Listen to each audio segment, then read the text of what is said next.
Packboy pour une nouvelle vidéo sur les achats. Alors, bon, bah déjà, je vais m'excuser parce que j'avais prévu la petite vidéo sur The Dark Knight Rises qui va faire grincer les dents, hein. Je suis sûr d'avoir un tonne de dislikes, il n'y a pas de souci, hein. Je vais démonter la trilogie Nolan. Ça va piquer, enfin je vais pouvoir dire la vérité sur cette trilogie qui est une catastrophe planétaire, et avec juste un épisode qui s'en sort à peu près et qui a fait illusion, hein. Mais bon, bah enfin, nous allons enfin pouvoir nous exprimer en tant que haters de la trilogie Nolan. Mais derrière, donc cette vidéo-là a pris du retard. Alors la première à cause de problèmes personnels. Le mois de janvier, ça a été une catastrophe nucléaire sur ça. J'ai arrêté de recevoir que des mauvais signes. J'étais limite en dépression et tout ça. Alors en plus, ça va faire écho avec la vidéo. Mais j'étais vraiment pas bien sur pas mal de choses. Et en plus, bon, ben, pour terminer la fin du mois où je commençais enfin un petit peu à m'en sortir et sortir la tête de l'eau, par rapport aux mauvaises nouvelles qui se sont accumulées, ben, j'ai chopé une belle gastro. Où j'ai vomi tout le temps. Je vomissais partout. Donc autant dire que j'ai essayé de le faire malgré tout, hein, même si j'avais pas tout le temps la tête à ça. Mais bon, bah mine de rien, en fait, il reste à mettre encore 20 minutes les extraits du film sur justement la vidéo. Et il y a 2 ou 3 sketchs que je dois encore monter et tout ça, puisqu'il est incrusté par rapport au film. Donc il y a quand même beaucoup de fond d'air, des personnages, tout ça. Vous allez voir, c'est 26 minutes, et franchement, avec un petit peu de fiction, un petit peu de sketch, un petit peu de tout, où il y a beaucoup de travail, et donc ça me dégoûte un petit peu que je vais faire que 100 vues avec, hein. Peut-être 200, sauf Dark Knight Rises. Voilà, et que je dis des méchancetés, hein, sur Dark Knight Rises, donc j'aurai pas mal de dislikes, je suis content. À chaque fois que je fais ça, c'est un petit peu aussi pour le putaclic, hein. La vidéo sur Squid Game, Breaking Bad,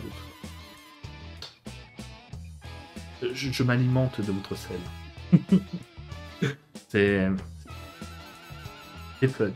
Mais bon, il y a quand même part de vérité derrière, de travail, d'argumentation. Mob Psycho, Naruto aussi, on n'a pas aimé, alors on a.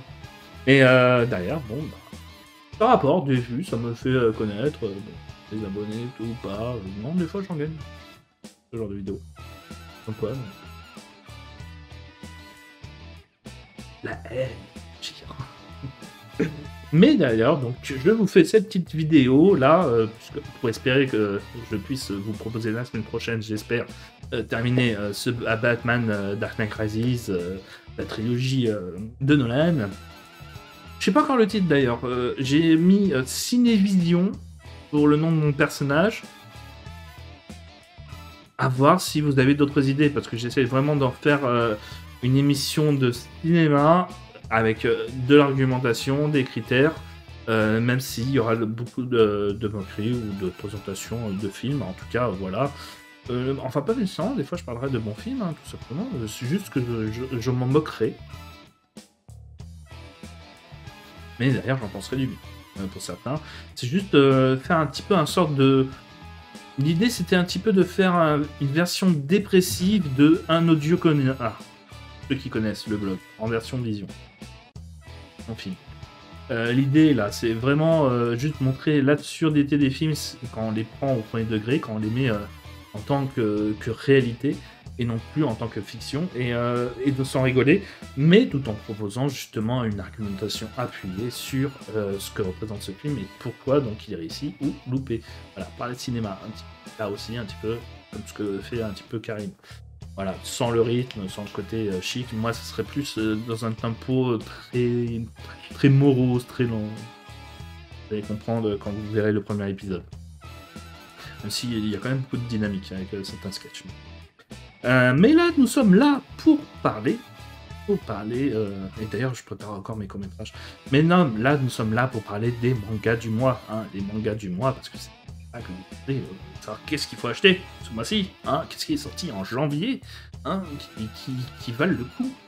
Et bien c'est très simple, donc nous allons parler des mangas que j'ai achetés, et ensuite des mangas que j'ai achetés et que j'ai lus, et des mangas que j'ai achetés que je n'ai pas encore lu, donc je ne pourrais pas vous donner un avis projectif sur ce tome, mais déjà, dire qu'est-ce qui s'est...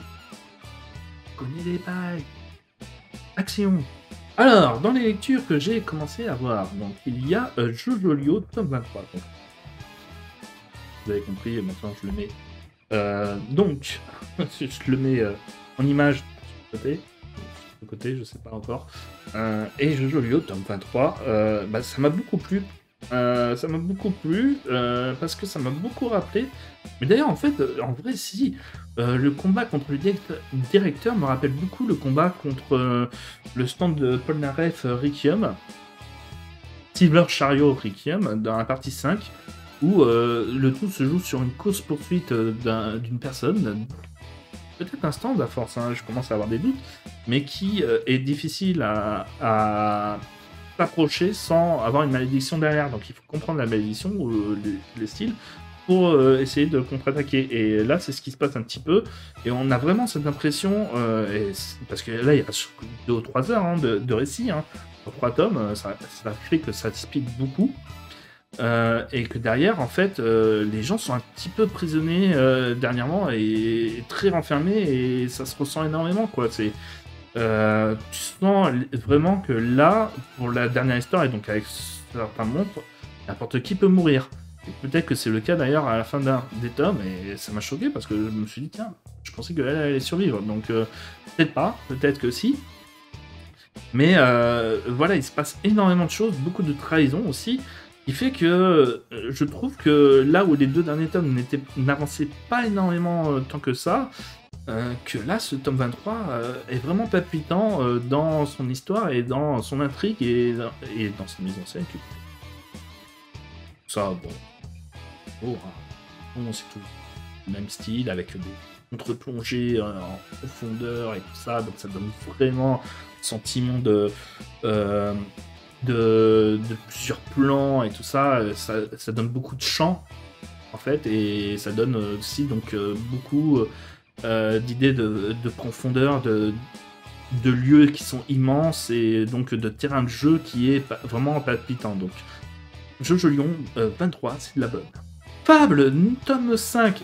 Et en fait, je comprends de mieux en mieux pourquoi j'adore le film et pourquoi le manga, j'y adhère moins. En fait, le manga, par rapport au film, est beaucoup plus sérieux, en fait. Il y a moins de passages comiques, et donc le fait qu'il est beaucoup plus sérieux, beaucoup plus sombre aussi, ça fait que les passages qui sont assez glauques paraissent encore plus glauques. Alors que dans le film, il y a tout ce côté comédie qui pourront peut-être déplaire à certains, hein, d'ailleurs. Parce que je sais que moi, je suis peut-être le seul à penser comme ça, mais moi j'aime bien quand il y a toujours un petit peu d'humour dans un récit qui permet d'alléger le récit. J'aime pas du tout, par exemple, les funny games ou... Qu'est-ce qu'il y a comme film Orange Mécanique? Alors, quoique dans Orange Mécanique, il y a un petit peu de sarcasme, je dirais, par rapport à la société, et d'ironie qui le rend un petit peu joyeux, mais les histoires qui sont là pour, comme irréversibles et tout ça, juste pour de choquer, de montrer du noir pour du noir, ça c'est souvent des films qui me dégoûtent un petit peu, parce que à force, j'aime bien avoir une sorte de certaine légèreté, une certaine innocence dans le récit, et tout ça. Pendant très longtemps, j'ai cru que d'ailleurs, je trouvais dans ma tête que faire en sorte que les gentils perdent à la fin, c'était décevant. Même si j'adorais la malédiction, j'ai dit dans une autre vidéo que j'adorais la malédiction, bah ouais, mais ça par contre, non, la malédiction, le fait que dans le 1 et le 2 ils gagnent, mais pas... et tout ça, bah justement ça, je trouvais ça très intéressant. Parce que justement c'était justifié, et même limite, dans le 2, j'ai envie de dire, on a vraiment l'impression que Damien est plutôt la victime, et que... c'est pas vraiment sa faute s'il est méchant. Hein. Dans le 1, c'est carrément... il est encore innocent. Voilà, c'est juste un gamin. Et c'est surtout... t'as l'impression que c'est la nounou qui le contrôle. Dans le 2, c'est carrément... il essaye d'être gentil, mais au final, à cause de sa nature, il est rejeté. Donc, ça excuse en quelque sorte son comportement à la fin, moi je trouve. En tout cas, je le comprends. Comme ça. N'hésitez pas, hein, si vous avez vu La Malédiction, de me dire si vous le ressentez comme ça. Mais voilà, mais The Fable, en fait, très peu d'humour, c'est très premier degré en fait. Ce qui fait que ces passages qui sont censés être glauques, comme il n'y a pas l'humour derrière qui va avec, ben, c'est juste glauque et malaisant en fait. C'est dommage, quoi. Ça rend le truc un petit peu plat. Il n'y a pas la folie, l'innocence de ce truc-là. C'est dommage. Dommage, enfin bon, voilà. Battle Game in 5 seconds, tome 16. Oui, je sais, dans la dernière vidéo, j'ai parlé du tome 17. Et je comprends mieux pourquoi ça faisait longtemps que je comprenais pas tout et tout ça dans le tome 17.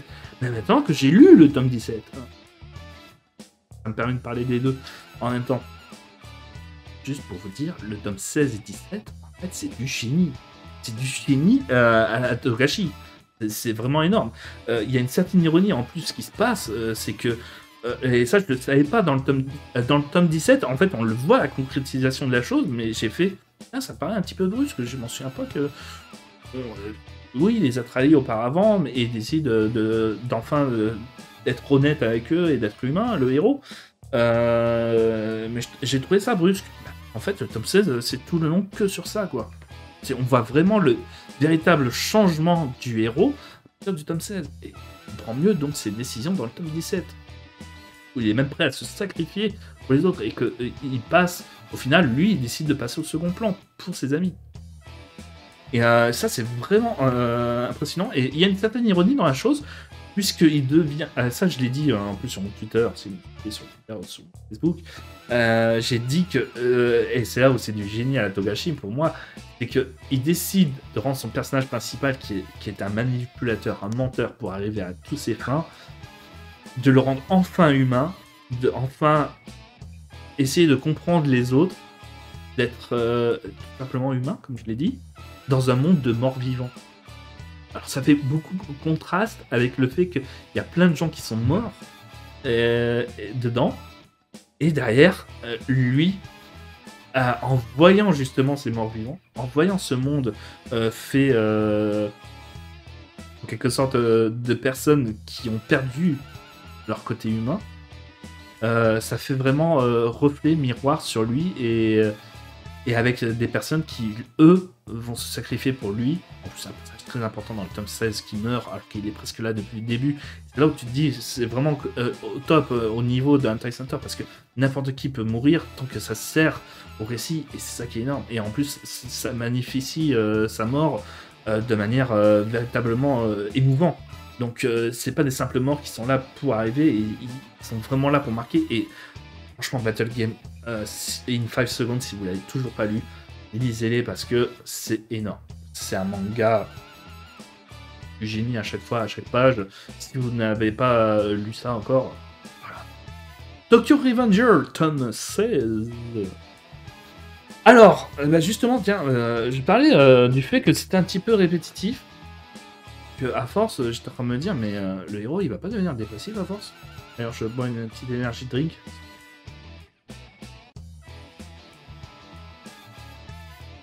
Fait super chaud. Étonnamment, chez moi. Je vais chauffer un petit peu, mais bon. Et j'étais en train de me dire, mais le héros, il va devenir dépressif. Il va devenir dépressif à force qu'à chaque fois qu'il y va et tout ça, des allers-retours dans la merde et tout, etc., et que... Bah voilà. Il a fallu s'estomper. C'est un petit peu long, avec tout ça. Mais par contre, c'est ça qui m'énerve, c'est que donc sa dépression, elle dure pas très longtemps. Elle dure pas très longtemps, et elle se résout encore une énième fois parce qu'il est amoureux de Nana, et à chaque fois, ouais, c'est un petit peu le Deus Ex Machina, quoi, pour sortir de sa dépression. Et tu te dis à chaque fois, ouais, putain, il a des beaux dialogues, hein, et, ouais, je veux devenir le chef, ouais, je veux me faire respecter, tout ça. Le chapitre suivant, il se fait défoncer. Pas une seule fois, il aura gagné un combat tout le long du truc, et il veut se faire respecter juste avec des mots, et à un moment donné, ouais, ça paraît plus trop réaliste, quoi, parce que les gars, ils en ont plus rien à foutre hein, de ce qu'il dit ou autre. À un moment donné, ils sont tellement au-dessus du game que voilà, quoi. Et il faut vraiment le montrer par autre chose, de se faire respecter. sinon ça marche plus. Là, donc on commence un petit peu à voir que ça va se limiter, hein, beaucoup dans cette affaire, surtout que là, ça devient quand même assez violent, quoi. Le tome 15, il était quand même hardcore, hein. Et assez violent. D'ailleurs, c'était très intéressant, ça, ce tome 15. Moi, j'ai bien aimé le tome 15, contrairement au tome 14 et 16. C'était vraiment... ça prenait... en tout cas, à la fin, avant ce qui arrive dans le tome 16, on voyait que ça commençait à prendre encore plus de l'ampleur, là, cette fois-ci, puisque tuer des personnages importants dans le présent. Et ça risquait même pour notre héros. C'était très très violent et très très glauque la scène de la course-poursuite à la fin du tome 15, hein, c'est pour ceux qui l'ont lu. Moi je trouvais que c'était très très prenant et très marquant, cette scène. Et on sentait que l'histoire prenait encore un certain level up. Surtout au côté dramatique, au côté sombre de l'affaire. Derrière, tome 16, j'ai l'impression de retourner en arrière. Le gars, c'est toujours un gamin. Ah, je sais pas, moi je peux déjà commencer à prendre des flingues, des armes, je vais m'entraîner, je serai enfin essayer de me faire respecter. Ah, j'ai l'impression qu'il attend encore toujours des autres, en fait. C'est comme ça que tu vas te faire respecter, gars. Donc, espérons que ça va se donner un petit peu plus, parce que c'est vrai que ça fait redondant le fait qu'il dépend des autres et que c'est juste ses paroles qui sont le truc convaincant. À voir. Demon Slayer, tome 20, où là, donc, on est... Eh ben, le tome 20, c'est ça que je voulais parler avec le tome 20, c'est... bon, déjà, il est génial. Et en fait, j'ai compris quelle est l'originalité de ce manga grâce à ce tome 20 et qui fait qu'il a beaucoup été très apprécié. C'est ça qui est étonnant d'ailleurs, c'est que pour un Neketsu, ce manga-là, bon alors ces combats sont vraiment très bien, il y a pas mal de rebondissements, ils sont vachement bien faits, ils sont véritablement prenants. On a vraiment la boule au ventre pour essayer de voir, ah putain ça va arriver, ça va arriver, ça va arriver. Enfin voilà, il y a beaucoup de rebondissements, ces combats sont vraiment prenants, mais c'est pas sa grande force. Pas sa grande force. Et au contraire, même ces combats sont vraiment véritables prenants avec cette boule au ventre qu'il y a à chaque retournement de situation. On se dit merde, est-ce qu'il y en a qui vont mourir, est-ce qu'ils vont survivre? Voilà. Mais c'est dû à la dramaturgie des flashbacks. Alors je sais que c'est quelque chose que je critique énormément de Naruto, que je trouve les flashbacks de Naruto ralentissent le récit des combats et sont souvent très intéressants aussi. Là où Demon Slayer, les chapitres de flashback sont 10 000 fois plus intéressants que les passages dans le présent. Et elle s'est créée des histoires émouvantes et tragiques. Attention à la comparaison, je la trouve un petit peu exagérée moi-même, mais ça peut vous donner un petit peu une idée de l'importance de dramaturgie qu'a les flashbacks, mais je les trouve proches de certains passages, par exemple de Phoenix de Osamu Tezuka, ou de Buddha de Osamu Tezuka, où tu as vraiment un sentiment, et là, en fait, dans ce tome 20 d'ailleurs, un flashback du number one des méchants, merde, comment ça s'appelle? Des pleines lunes. Bêtise. Non, je ne triche pas, je sais pas dans le manga là. Vite. Lune supérieure, voilà. Non, je ne l'ai pas lu. Les lunes supérieures. Et sa relation qu'il a avec son frère, qu'il revoit vieux, et donc son frère qui il fallait lui montrer et lui prouver que c'est le numéro 1. Je l'ai trouvé magnifique. Je l'ai trouvé vraiment très très belle et très magnifique. Et je ressentais aussi la haine qu'avait cette lune supérieure pour son frère. Et cette émotion, il m'a fait aimer le personnage, même si c'est une pourriture et qu'il reste une pourriture jusqu'au bout. Même si derrière, en fait, il y a une certaine rédemption qui se passe à travers sa dernière transformation en monstre, où il se dit qu'au final, il ressent quelques petits regrets et comprend les dernières paroles de son frère. Et, et c'était beau, en fait. En fait, cette mise en scène avec les flashbacks et tout ça, et qui se remettent sur le présent, apporte encore plus de force aux scènes du présent. Et c'est pour ça que Demon Slayer devient vraiment énormément délicieux.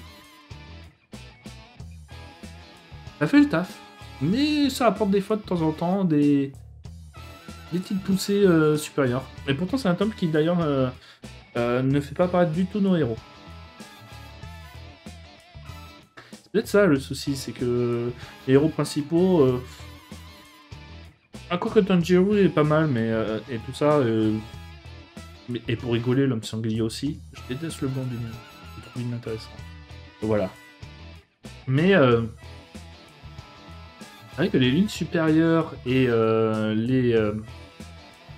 les maîtres sont véritablement plus intéressants à s'intéresser. Un petit peu comme Bleach, c'est vrai, où on s'intéressait pas trop à Ichigo, mais plutôt aux 12 autres là. Voilà, pareil pour les chevaliers du Zodiac, on s'intéresse plus aux 12 chevaliers d'or que les 5 chevaliers de bronze. Ça peut être un défaut comme une qualité, non, ça prouve que ces personnages secondaires sont aussi très intéressants à poursuivre et sont une force du manga en plus, simplement. Lisez Demon Slayer. Alors, vite fait, nous allons passer au manga que j'ai acheté d'occasion et que, justement, derrière, en fait, c'est parce que j'ai perdu les tomes sur où je les ai jamais achetés parce qu'à l'époque, j'étais trop pauvre ou j'avais oublié de les acheter et au final, j'étais jamais rattrapé parce que j'avais pas assez d'argent pour rattraper. Et maintenant, j'essaie de rattraper en achetant d'occasion, souvent en plus, des mangas. Et donc, je vais vous parler vite fait de Medaka Box, tome 1, 2, 3, qui sont véritablement une série hors norme. Commence en plus, petit à petit, à aller de plus en plus loin dans des combats vraiment stratégiques à la JoJo. Par contre, je peux pas vous le recommander, ce manga, parce que pour trouver les derniers tomes, ça sera des 50-100 € le tome. Donc, je suis désolé pour vous, hein, si vous avez manqué ce manga-là à l'époque où il est sorti, maintenant il est presque introuvable. Ça va être une catastrophe pour retrouver les trucs. Moi, c'était les 2-3 premiers tomes que je croyais les avoir achetés, mais donc soit je les ai pas achetés, soit j'ai dû les perdre lors de mon déménagement. Mais enfin, donc j'ai de nouveau ma collection complète. Ça me parlait aussi de parler de Bastard. Bastard va sortir en animé sur Netflix. Et ça, moi, c'est ma série d'heroic fantasy favori avec Dragon Quest.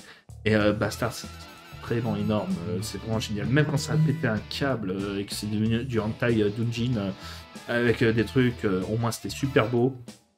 Non, franchement, en vrai, c'est vraiment un excellent manga que je vous recommande vivement. Et je l'avais jamais acheté le tome 6 et 13. Donc je sais pas pourquoi d'ailleurs. Mais enfin si, c'est que en fait il y avait déjà 15 tomes quand j'ai commencé la série, donc j'ai essayé de rattraper, et puis au final il y avait tellement de séries qui sortaient tout le temps que j'ai jamais pu acheter les 2-3 derniers tomes qui me manquaient. Il me manquait aussi le 11, je crois, et ça je l'ai pris à Nice. Mais voilà, mais Bastard sort bientôt en animé, donc allez voir bientôt l'animé. Le manga est facilement trouvable encore, et même d'occasion à 2-3 € le tome. Faites-vous de plaisir avec, je crois, 27 tomes, si je dis pas de bêtises. Donc ça va très très vite, c'est toujours passionnant. Le dessin à la fin, c'est une claque graphique. Donc faites-vous plaisir. Bien entendu, bon par contre si vous aimez pas trop les scènes de sexe explicites et tout ça, je vous le recommande pas trop. Si ça vous choque pas, voilà, que ça passe crème et tout ça, que c'est pas quelque chose qui vous bloque, allez-y, foncez. N'oubliez pas aussi que c'est assez ultra violent, hein, c'est sorti en même temps que Berserk à l'époque, et tout ça. Et attendez-vous à ne peut-être jamais avoir de fin. Ça fait 11 ans qu'on attend une suite, un chapitre. Avec ses 3 ans, là, c'est de la gnognotte, hein, comparé à Bastard. Mais bon, faut s'habituer au fait que certaines séries n'auront jamais de fin. Et malgré en fait, le pire, c'est que s'il n'y aura jamais de fin, c'est que là, l'auteur, je pense qu'il sait pas quoi faire. Tellement il s'est perdu. Dommage. Voilà. Mais j'ai aussi pris donc Family Compo, Family Compo, tome 10. Et moi, Sherlock, tome 1. Alors, moi, Family Compo, 400 euros, côté dramaturgie, mes premières périodes, style Ratch ou Sous la pluie des cerisiers, donc c'est magnifique, c'est beau. C'est une belle leçon de tolérance pour les gens qui sont transphobes et tout ça. Moi, je trouve que c'est vachement un très très beau récit. Donc allez lire Family Compo si vous l'avez jamais fait. Ça aussi, il y a l'édition collector, mais même l'édition simple qui est facilement trouvable. Donc foncez dessus. Vous avez Moi Sherlock 1. Alors j'avais lu l'extrait gratuit. Donc ça je l'ai pas lu. Mais que j'ai acheté d'occasion. Moi Sherlock 1, j'avais lu l'extrait gratuit. Donc ça refait une histoire Sherlock Holmes. Sauf que là Sherlock est un robot. Pas le monde de la CF et tout ça. Et voilà, et derrière, donc c'est un robot super méga intelligent et qui va résoudre des crimes avec Holmes, qui est un simple humain, qui est censé être son acolyte pour avoir un petit peu de boulot. Et j'avais bien aimé la première histoire, même si le côté enquête est très simplifié tout ça, mais c'était surtout en plus, étant donné que c'est un robot, donc il peut combattre, donc il y aura un petit peu plus de scènes d'action que dans une histoire de Sherlock. On va voir comment ça va donner sur le long terme. Est-ce que c'est intéressant et tout ça? Moi, je me suis dit, tiens, d'occasion, 3 euros, 3,50 €, je crois, j'ai payé. Conseillé.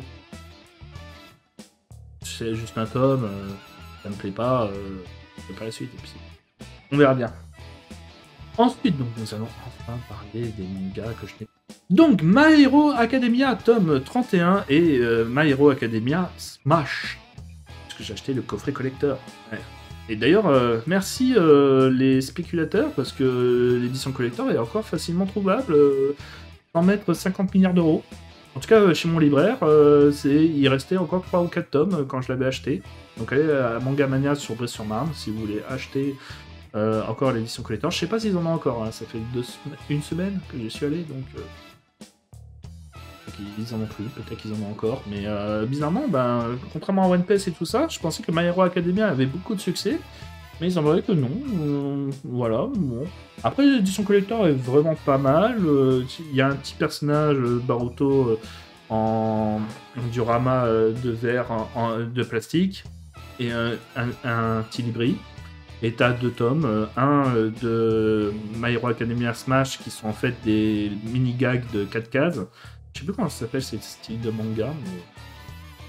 Donc à voir, ça peut être distrayant. Là, ça prend juste à des blagues avec des personnages qu'on connaît. Et enfin, donc My Hero Academia, tome 31, qui semblerait est un véritable tournant. Alors je ne l'ai pas lu, j'ai lu vite fait en scan ce qui se passe après, tome 31, donc je me suis un petit peu spoilé.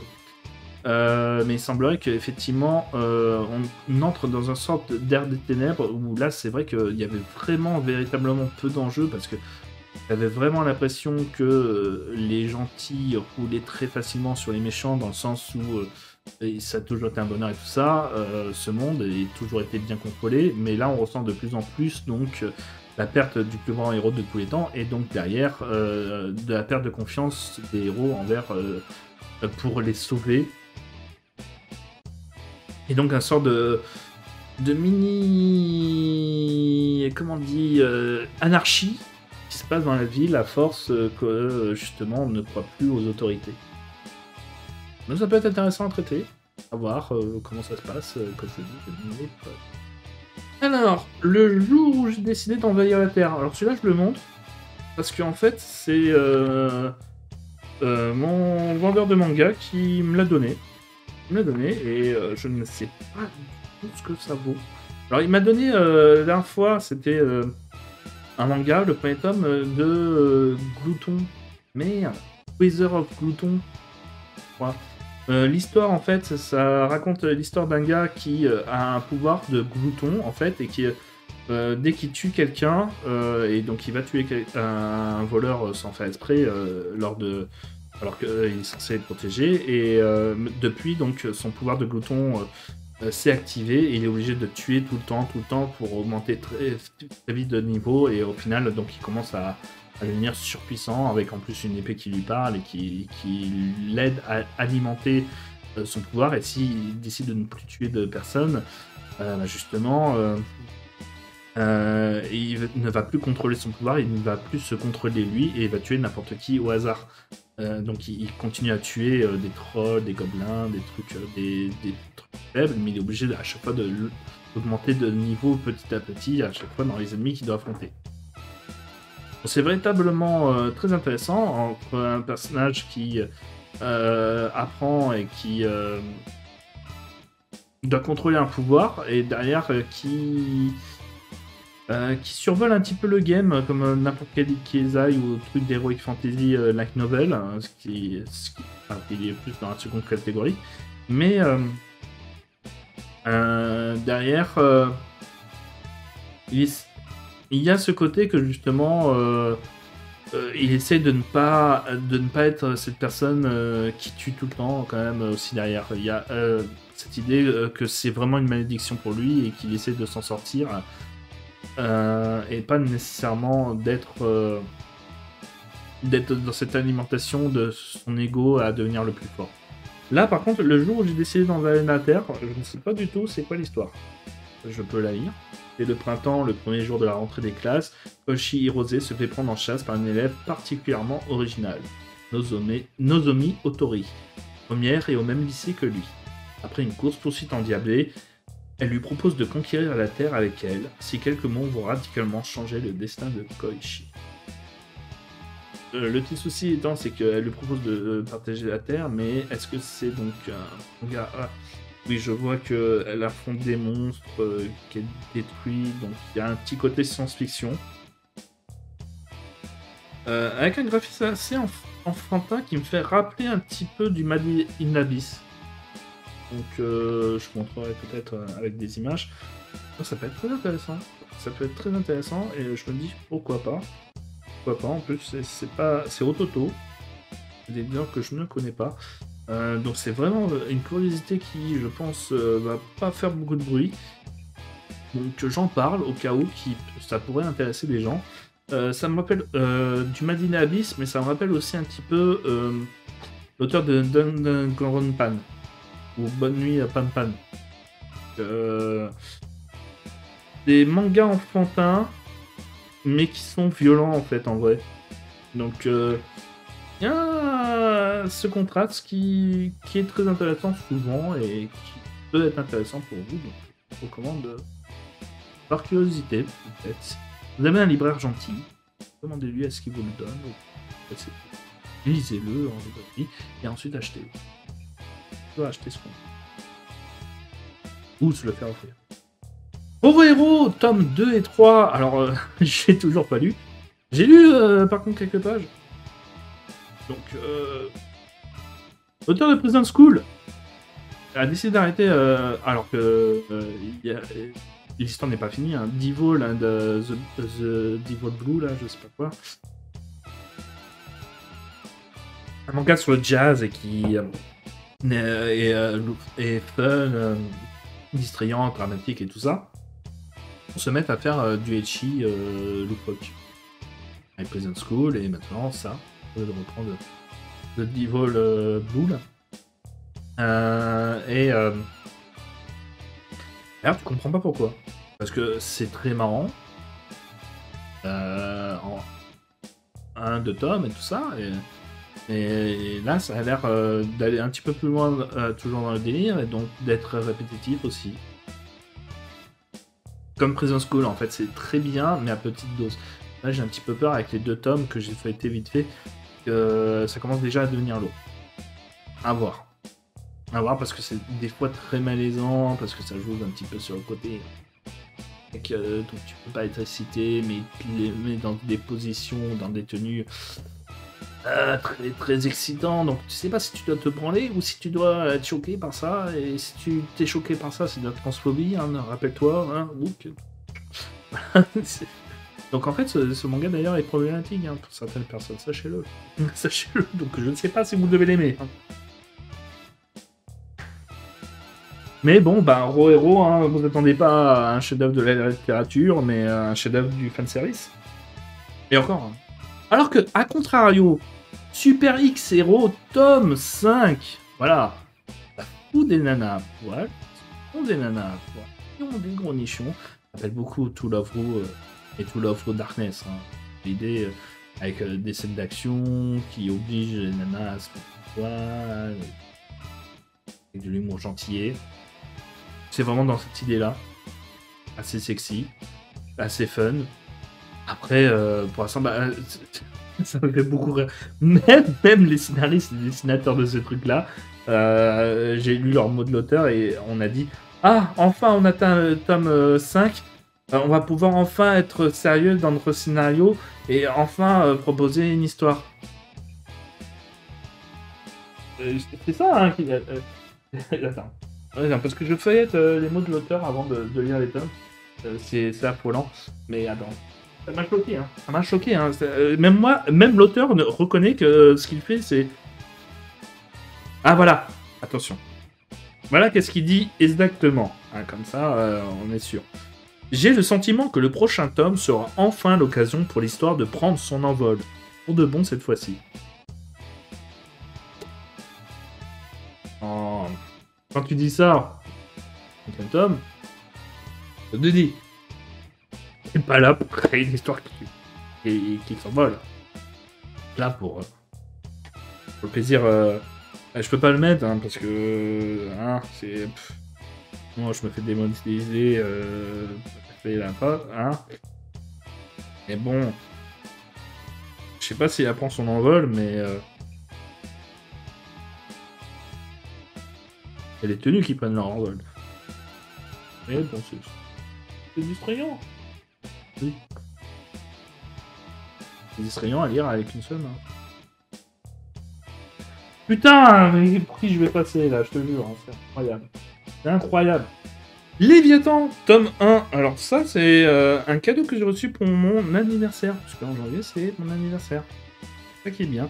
Avec une histoire de science-fiction qui me rappelle un petit peu dans le design Blame ou Gun. Et Gun, la première série, pas les derniers, qui sont un petit peu plus clairs. Et même, ça me rappelle un petit peu aussi l'auteur de Ping Pong. Et ça m'intriguait. Pas l'histoire, parce que je la connais pas, l'histoire. Mais c'était le design qui m'intriguait. Quand tu vois la couverture. Bon. Donc ça peut être très intéressant. Au fin fond de la galaxie, le Léviathan, un immense vaisseau spatial, flotte à la dérive. Quand des pilleurs d'épaves s'y introduisent, ils découvrent le journal intime d'un collégien, Kazuma, relatant les événements qui ont eu lieu dans les entrailles du navire. Alien. À sa lecture, l'évidence s'impose, un survivant de la catastrophe se cache quelque part dans le dédale des ruines. Alien, je pense. Des années plus tôt, mais ça me rappelle aussi un petit peu Blue Haven. Sauf que ça se passait dans un bateau de croisière et ils vont croiser un bateau avec un seul survivant. Là, bah, donc ça peut être véritablement très intéressant. Je crois que c'est en 4 tomes simplement. Et c'est en grand format, donc tu profites véritablement bien des dessins qui sont magnifiques. Donc franchement, voilà. Oh, cette page. Tu vois cette page. Non, c'est magnifique. Magnifique. Les décors, les personnages sont super beaux. Donc je remercie ma cousine d'ailleurs qui me l'a offert. C'est un magnifique cadeau, alors que je l'avais dit de ne pas faire de cadeaux. Ils ont quand même voulu me faire des cadeaux, donc très gentil de sa part. Je la remercierai jamais assez, parce qu'en plus ça a l'air d'être une très très bonne lecture. Donc, Léviathan, absolument. Mermaid Saga, tome 2, en plus, voilà, on continue encore avec ces histoires de sirènes et de ce besoin d'avoir l'immortalité, alors que le héros, lui, c'est plutôt l'inverse, il essaie de s'en sortir. Et derrière, toujours avec... En fait, c'est ça que je déteste avec Rumiko Takahashi et qui est un petit peu ma frustration. Et c'était pareil avec Ranma 1/2 et tout ça, mais t'as plus d'une fois l'impression que l'histoire va enfin évoluer pour se rétracter à la fin pour qu'elle puisse continuer. C'est très frustrant. C'est très frustrant et c'est très énervant et pour avoir toujours en fait la même histoire au final. Donc c'est très plaisant à lire, c'est vachement bien fait. T'as l'impression des fois de faire du surplace avec du Rumiko Takahashi, il faut s'habituer à ça. Après tu me diras, Mermaid Saga ça dure quoi 3 tomes 3-4 tomes. Donc ça ira très très vite, à contrario des 36 tomes de Ronin demi. Le plus intéressant. Maintenant, nous allons parler vite fait des livres que j'ai achetés. Des livres. Ouais, parce que... Faut entendre quand même, faut lire des livres. Ah. Et je voulais vous parler de 3 livres que j'ai achetés. Donc, Passion Japon, qui permet de découvrir un petit peu mieux tout ce qui est culture japonaise, mais de manière vraiment didactique, avec des explications et tout ça. C'est vachement bien fait. Et c'est vachement copieux. Hein. Le livre est vraiment comme as. Comme as. Ça se dit encore, ça? D'ailleurs, dites-moi les jeunes si vous... D'accord. Ou s'il y a que des vieux dans ma chaîne. Mais derrière, il y a véritablement une vraie passion pour la culture. C'est écrit par Guy Devoir. Il n'y a pas les auteurs. C'est assez générique, peut-être. Vous pouvez critiquer sur le fait que c'est un petit peu générique. Effectivement, ça ne traduit pas tant, par exemple, les fleurs de Sakura, et tout, l'hiver, les passions, les paysages urbains, avec des très belles photos.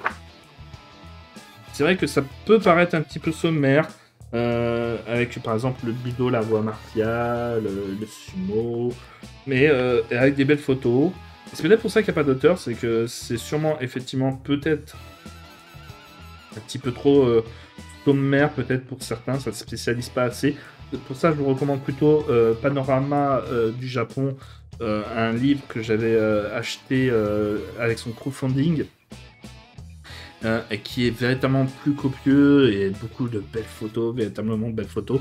Je l'avais acheté en plus avec l'édition collector, donc c'est-à-dire avec son coffret et ses suppléments en livret des photos. Mais en plus, tu avais plusieurs petites posters photos cartonnés, des photos du livre, et que j'ai mis tout le long de mon mur de chez moi. Donc c'est encore véritablement beaucoup plus beau. Mais là, moi je trouve qu'il y a quand même pas mal de petites choses qui vous permettent de vous renseigner un petit peu plus sur le manga, l'effet d'Hollywood, mais c'est vraiment surtout le paysage sonore. Voilà, il y a vraiment, vraiment beaucoup de sujets qui sont traités. Peut-être pas assez en détail, je suis d'accord, mais qui sont une parfaite porte d'entrée, je trouve, pour découvrir la culture japonaise en dehors de juste la pop culture. Et de découvrir, par exemple, il y a même 2 pages, bien entendu, sur la cérémonie du thé, sur les idoles de la scène pop, là, qu'est-ce que j'ai, la vie nocturne, Japon otaku, bon, là je suis dans la partie otaku. Le Japon à l'écran, le sport, avec le foot aussi, les arts martiaux, voilà, les repas, les nouilles, le thé, le whisky, le saké, bien entendu, les charmes des onsen. Voilà, vous avez beaucoup de portes d'entrée sur la culture japonaise et tout ce qu'elle peut vous apporter. Là aussi, je remercie ma cousine qui m'a offert un autre livre, c'est les recettes légendaires de Dragon Ball Z. Recettes légendaires de Dragon Ball Z. Tous les fans de Dragon Ball l'ont eu, que ce soit par eux ou par quelqu'un d'autre, hein, parce que c'est le livre que tout le monde trouve en librairie et tout ça. Bon, je vais essayer de voir s'il y a des recettes que je peux faire, que je peux apprendre à faire, et essayer, on verra bien.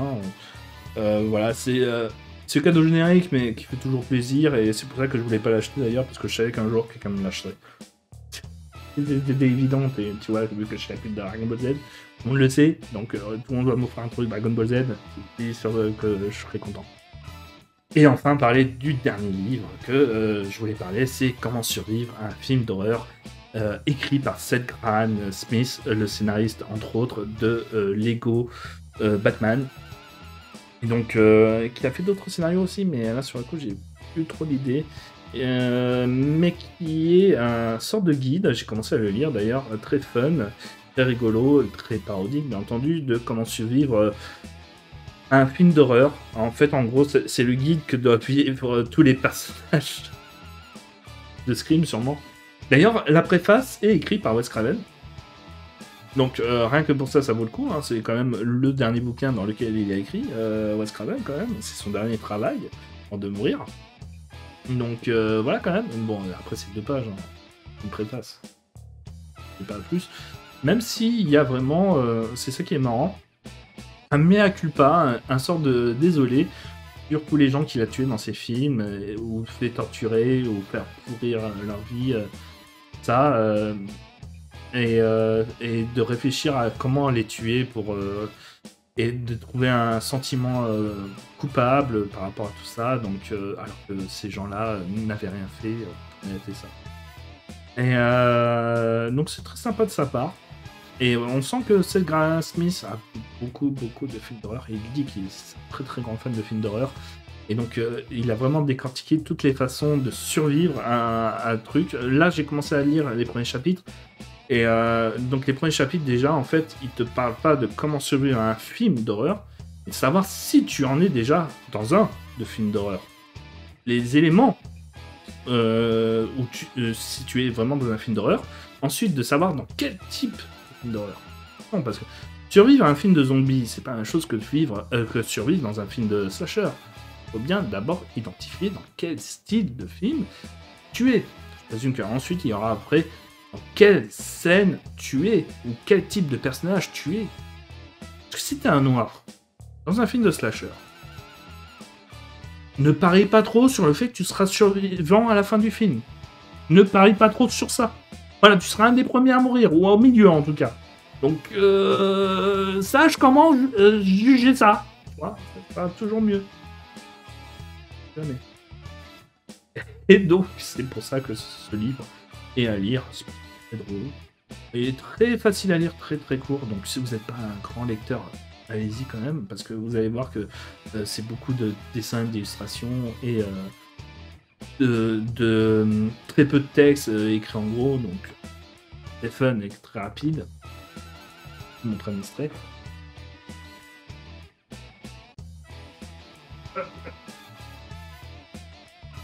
En plus avec une belle couverture un petit peu en 3D, et il y a même un marque-page. Donc je vais pas vous montrer l'idée qu'il y avait très peu d'images ici. Oh oui, bon, voilà, c'est juste comme ça, souvent, les pages, avec une grosse image qui prend presque la moitié de la page, et des dialogues. Il y a même des passages où, vraiment, il y a les textes qui sont écrits un petit peu plus en gros, et... Non, il y a véritablement, si vous êtes fan de films d'horreur, c'est un indispensable pour vous, parce que vous allez vous amuser des clichés que vous voyez 24h/24 dans les films d'horreur, et que vous découvrez comment en survivre. Et c'est vrai qu'à chaque fois vous vous dites qu'effectivement les gens sont intelligents, mais derrière il vous rappelle quand même que si vous étiez dans cette situation là, est-ce que vous réagiriez comme ça? Et donc ça va vous aider avec ce bouquin à vous aider à prendre les bonnes décisions avec le recul nécessaire lorsque vous êtes... Voilà. Et c'est pour ça que c'est important de lire ce livre. Comme survivre à l'apocalypse zombie, hein, comme un autre bouquin, je sais plus le nom. Manuel de survie pour un guide zombie, là, je sais pas. Rappelez-moi le titre. J'ai mal à la tête. À 50 minutes de vidéo, je me suis déjà emmerdé là. Dites-moi d'ailleurs, vous aimez toujours ces vidéos-là? Est-ce que vous prenez du plaisir? Est-ce que vous découvrez des choses avec moi? Voilà, dites-moi, faites-moi vos retours, parce que là, la vidéo est finie. Et donc j'espère que ça vous a plu, que vous êtes bien amusé, que vous avez découvert des bonnes choses, et que derrière, je vous ai convaincu, vous allez lire. Les gens, enfin, ça donne l'impression que vous avez un petit peu.